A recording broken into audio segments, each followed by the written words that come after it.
Hello guys, இங்கே பார்த்தீங்கன்னா சரவணன் ஒரு பக்கம் வீட்டில் வந்து உட்காந்துட்டு இதுதான் என்னோடய வீடு, என் பேர் கெட்டியும் மாறிடுச்சுன்னு அவங்க அப்பா முன்னாடி தவுலத்தை கால் மேலே கால் போட்டுட்டு உட்காந்துட்டு சீன் போட்டுட்ருக்கிறாரு.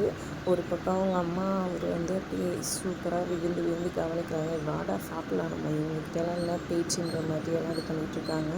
இதெல்லாம் பார்த்து கார்த்திக்கு என்ன பண்ணுறதுன்னு தெரியாமல் செம காண்டில் இருக்கிறாரு. இதெல்லாம் சரி பண்ணணும்னா இவர் இவ்வளோ தூரம் வந்ததுக்கு காரணமே வந்துட்டு அந்த ரம்யா தான். அவங்க ஏன் உங்கள் மேலே அவ்வளோ கோவத்தில் இருக்காங்க, உங்களை பழி வாங்கணும்னு நினைக்கிறாங்க அப்படின்னு சொல்லிட்டு சொல்ல, அதுதான் எனக்கு புரியலன்ற மாதிரி கார்த்திக் சொல்லிடுறாரு. இப்போ கூட என்கிட்ட உண்மையே சொல்ல மாட்டேங்கிறீங்களே மாமான்னு சொல்லிட்டு அண்ணன் வந்துட்டு ரொம்பவே வருத்தப்பட்டுட்ருக்காங்க. இந்த கார்த்திக்கை வந்துட்டு அப்படியே மடியில் படுக்க வச்சு ஹாப்பிலலாம் ஊட்டி விட்டுட்ருக்காங்க அவங்க அம்மா.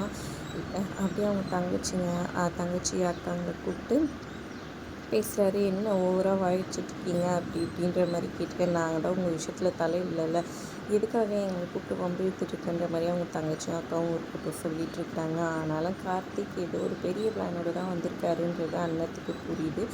இன்னொரு பக்கம் இங்கே பார்த்திங்கன்னா கார்த்திக் வந்துட்டு தான் மனசில் இருக்கிறத அவங்க மாமா கிட்டே சொல்லிகிட்ருக்காரு.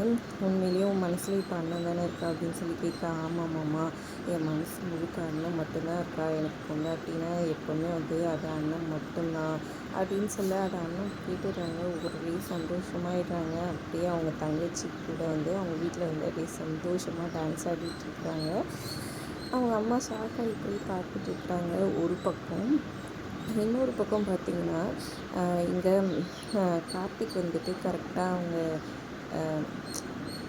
அண்ணன் எழுதி வச்சுருந்த லெட்டரை வந்து பார்க்குறாங்க. ரம்யாவை லவ் பண்ணுறது தெரிஞ்சுட்டு அவங்க ரம்யா கூட சேர்த்து வைக்கணுன்ற மாதிரி யோசிச்சுட்டு அந்த லெட்டரில் எழுதி வச்சுருக்கிறத பார்த்துடுறாங்க.